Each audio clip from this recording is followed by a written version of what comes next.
Hello and welcome. It is time for more of Ken Wheeler's nonsense. In the lecture part that we are looking at, Ken promises to give a definition of a magnet. So far, it hasn't gone well for him. It is not even that he gets it wrong, he is not even trying to explain anything coherently. If you haven't watched the previous part, then pause and go back to that one before watching the rest of this video. Okay, if you haven't watched the previous bit and you are still watching, then what the hell are you doing, you absolute sociopath? Collectively, humans think, due to 5,000 years of experiential observation, that a magnet is an object which emits a magnetic field, and that magnetism causes other ferromagnetic objects like nails and iron filings to accelerate towards it. All of this nonsense is due to the inherent defects of human sensory input and also human ignorance, of course. This is also due to the illogical and faulty thinking methodology of intellectually unevolved humans. Aligned magnetic domains are far less a full description and no explanation at all. Rather, so everything I said in the previous video is wrong according to this guy, even though it is backed by direct observation. I don't know about you, but the whole magnetic domain thing is a pretty good explanation. But I guess that he is about to explain what it all really is. A magnet is defined by having point source field incommensurability. Point source field incommensurability. Now, I know what all those words mean. And from that, I think that he means to say that there's a point source which generates a field, and this field is incommensurable. But incommensurable with what? I'll soon explain that in the next section, section 5. By the way, I just use this as a perfect analogy. Okay, a perfect analogy. Well, I better get it straight away. Otherwise, it's not really a perfect analogy. We have an hourglass, a sand hourglass. We obviously can't take this analogy too far. We have sand that goes from one side to the other. We turn it over. But if I actually overthrow a white outline over this, we'd actually have the same sort of premise on several levels of the analogy of a magnet. We have centrifugal divergence, we have centripetal convergence, and right here at the center, we have no space, no time, no polarity, the non-Cartesian nexus, or it has no topos nexus, and of course that would be talking about not a point, we're not talking about a zero nexus between all Cartesian values, we're talking about counter space itself. Here we have absolute inertia, absolute power, no space, no time, no polarity, but it's not located there. It has no topos or place. You can't obviously slice a magnet and end up with a North Pole here and a South Pole there.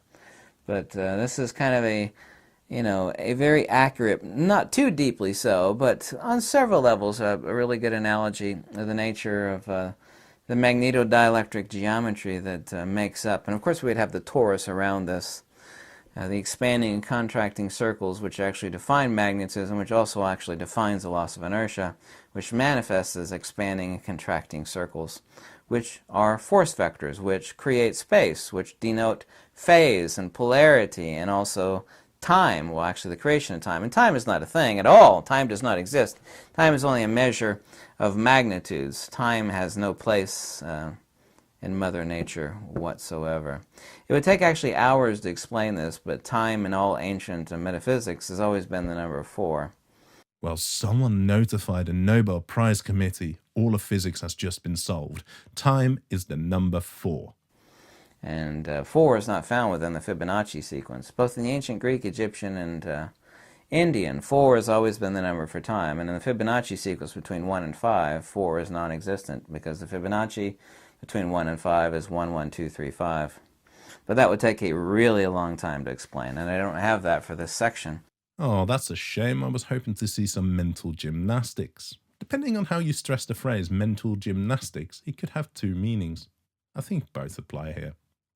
So this field is spatially coherent and emanating from the absolute inverse of the spatial mass, so deemed now a magnet. The sink, of course, is counter space, the anti-locus of force and mass, which define magnetism denotatively, of which magnetism is the dielectric field expressed in and by the loss of inertia or potential. Gravity, likewise, cannot be an autonomous field modality. In simple, it is simply non-point source or spatially incoherent dielectric acceleration. This is the same idiocy intellectually unevolved humans call magnetic attraction. which is not magnetism at all. It's nothing more than point source dielectric acceleration, or essentially point source so-called gravity. So, who is losing the will to live? Let's actually decrease this size and go on to the next. This is a diagram I created about 6 years ago or so. As I mean that gravity and so-called magnetic attraction are exactly one and the same thing, with different attributes, but of course have the same properties, since they are the very same thing. The magnetodielectric torus and hyperboloid of the conjugate geometry that defines everything in the cosmos. Likewise, we can say of these field modalities or geometries that they are the archetypes of space and counter space. If you want to say yin and yang, I don't really care, but I mean, that is the basis for everything in the universe, the magnetodielectric. Yin and yang, yeah, why not just stick in some mystical crap? Electricity is phi times psi equals Q in Planck of electrification, a hybrid of dielectricity and magnetism. I'm going to let the next bit run on for a while so you can grasp the full arrogance of this asshole. Gravity is nothing itself. There is no autonomous field modality known as gravity. This is just a misapprehension of human beings thinking that it is something separate. Even the idiots of general relativity and quantum mechanics for ages now, and I will agree with them on this, have said themselves, you know, there must be some sort of grand unified theory that's so simple that we're going to eventually realize it sometime in the far future and go, my God, we should have seen this ages ago. This is so simple. Well, they haven't found it yet, but a few people have. Well, maybe not a few, maybe just one or two. Wow, he really is going for it. Maybe this guy will be the first to win the Nobel Prize 2 years in a row. So, the intermolecular dimensions as said by Steinmetz or counterspace or 0 point, or simply said the ether makes no difference. These are just conceptual words to refer to one thing. Pure, unmanifest, non-Cartesian inertia or energy, i.e. the ether at rest, i.e. the one and only medium. Charge and discharge, space and counterspace. Force and motion, inertia and acceleration. There are no straight lines in nature's cosmos, nor are there actions without sub-actions and reactions. The line of Mother Nature is not a human line, and it is perfectly mutually divergent, curvilinear, and necessitatively so, three-dimensionally self-mediating. Magnetism is the dielectric field.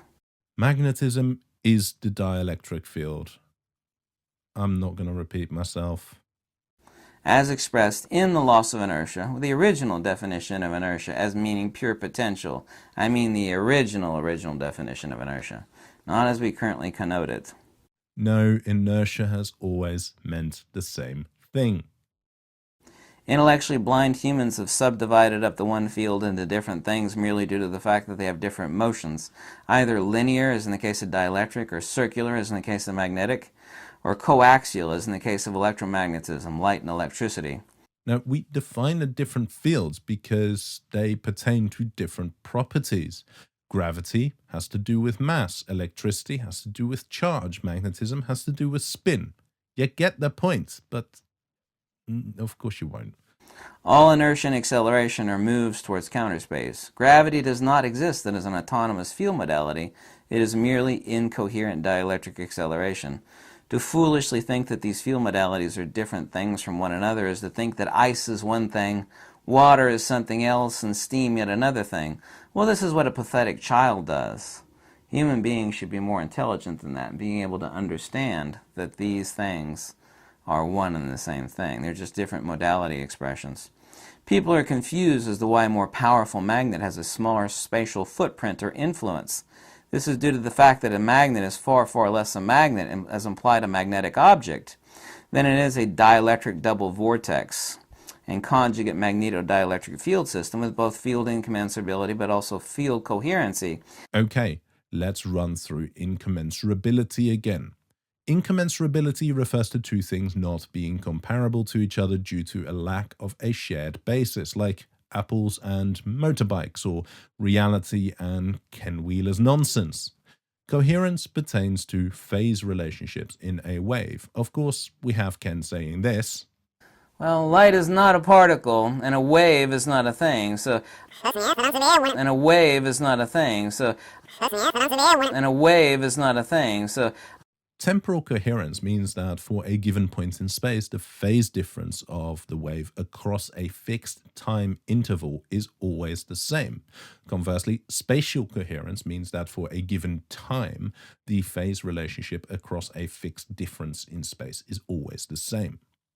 The issue is that you need to compare the phase relationships at 2 points in either space and time for two different fields. But if these fields and therefore waves are incommensurable, you can't do this as they don't share any properties. But it gets weirder. He's talking about a single field. Fine. And he's saying that the single field is incommensurable. So is it incommensurable with itself? As in, it doesn't share a basis for comparison with itself? Does he even hear his own horseshit? As the attributional nature dictates of a point source system. Here we're actually looking, this image is courtesy of Michael Snyder, of two poles on a cube magnet. Here you can actually see they actually look like bowl formations. They actually look like a bowl is sinking towards counter space. How brilliant. Also, I can actually tell of these images that the south pole is here on the left, because there always exists, due to geomagnetic precession, a phase variance of 1 to phi. This bowl is more deeply defined. We actually have a bright line here. We can call that event horizon because we want to know what an event horizon is. So we can say this is the centrifugal point where the light actually disappears in the center of the magnet. This is the dielectric portal of increasing inertia and acceleration. You know why you see no light in the center of a magnet, right? But you see plenty of light around the edge. Do you understand that? Do you? Everywhere you see light is magnetism. Everywhere you don't see light is, of course, the dielectric. Why do you think the center of every magnet underneath the supercell or ferrocell is black? That is the dielectric portal. The dielectric portal? Ooh, where does this portal go? Does it take you to counter space? Damn it, now I said it. No, these dark patches are due to the ferrofluid being orientated in a way that is not conducive to the scattering effects that we see at other places. That is the interplay between the conjugate magnetodielectric, the centrifugal divergent, force and motion, and centripetal convergence, increasing inertia and acceleration. This is irrefutable. This is undeniable. Nature cannot exist any other way. There is a very unique word, lost for thousands of years. And by the way, I have a neat book. It's 354 pages long, trying to define the ancient Greek word ananke. It never gets to it. 354 pages to define one word. There's an ancient Greek word for this premise, this conjugate magnetodielectric and other things in the universe, all the same thing, irreducibly so. It's translated as necessity, this term ananke, but it doesn't mean necessity. It literally, and there's no way to define it. There's a lot of ancient Greek words which you cannot translate. The closest thing you can come to is, it cannot exist any other way. It can't be any other way. Okay, ananke, necessity beyond all supplications or sway, where supplication means the act of asking, begging, or praying. Ananke is to mean the ultimate dictator of fate, to which everything is subject, even the gods. Even the gods cannot influence it and must ultimately pay their respects to it. How am I doing for a translation? It's like, why is something like this rather than like this? Why is there suffering in the universe? Why do good people die young? You know, all these stupid questions we have.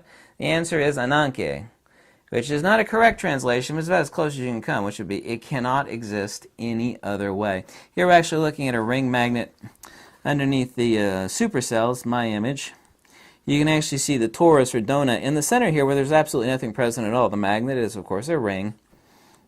Of course, we'll go to explaining that later. See, people are confused, and I get phone calls from people. I bought more expensive magnets off this guy for your recommendation, but the field is smaller. Let's actually explain that here shortly. A more powerful magnet has a far more powerful counterspatial dielectric hyperboloidal geometry, which sits over either pole. Typically, an N35 Gauss magnet has a larger spatial, i.e. magnetic field. As you increase the power of the magnet to N40 and 50, it becomes much, much smaller, and an ultra-high power permanent magnet rated at like N55 and higher have a much smaller, spatially palpable magnetic field or footprint. This is an important image. Let's go back to it here in just a second. And these are some other images, which don't need to go to explain that, broken ring magnets. Here's a, let me go on to the next image. Here we go. This would be like a weaker magnet here, with a larger, the magnetic would be defined in the yellow and the dielectric defined in white. As we actually increase the power of the magnet, the magnetic field becomes spatially smaller. Spatially smaller? What the actual hell are you talking about? Are you trying to say that the magnet producing a stronger field produces a weaker field? Because magnetic fields, regardless of how strong they are infinitely large. Now, their strength drops off rapidly with distance, but they'll never quite reach zero. Now, I have some pretty strong magnets, as in, if you have a pacemaker and you come close to my lab, you may die. But surely, according to your logic, these people should be fine, as long as they are nowhere near a fridge magnet. Well, a more powerful magnet should have a larger field. Just the opposite, because a magnet is not defined by magnetism. What? That doesn't make any damn sense, you fat, bald, tattooed asshole. Now you're getting it. Now I'm going to use that. No, it makes 100% hyperlogical sense if you know what the hell a magnet is and if you know what the hell magnetism is. More powerful magnet has a smaller spatial field because when you increase the power, what you're doing is increasing the dielectric. Nope. I know what a magnet is. I have a pretty decent understanding of magnetism. But what you said... doesn't make any damn sense, you fat, bald, tattooed asshole. Told you I would use it.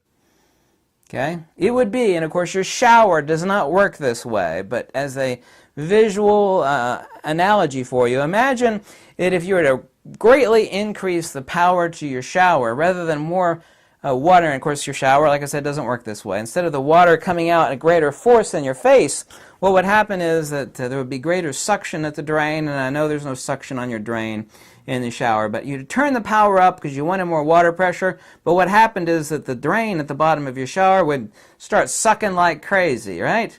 And instead of the water coming more into your face with higher power, it would actually start to flow back towards the drain. So by increasing the power, the shower head, of course, would be analogous to the magnetic, and the drain at the bottom would be analogous to the dielectric. See, this confuses people. I increased the power, but the water pressure to my face became less. Yeah, as you notice what happened down there, you're like, yeah, the water started coming backwards towards the drain. And of course, like I said, your shower doesn't work that way, but that's about as perfect analogy. Yeah, that is a perfect analogy. This nonsense thing that doesn't exist is like this other nonsense thing that doesn't exist. Now, he rambles on for another 7 minutes or so with pretty much the same nonsense, and I do not want to go into making a part 3 on this lecture. Once again, Ken Wheeler has created a long video where he promises to explain a subject, and he doesn't.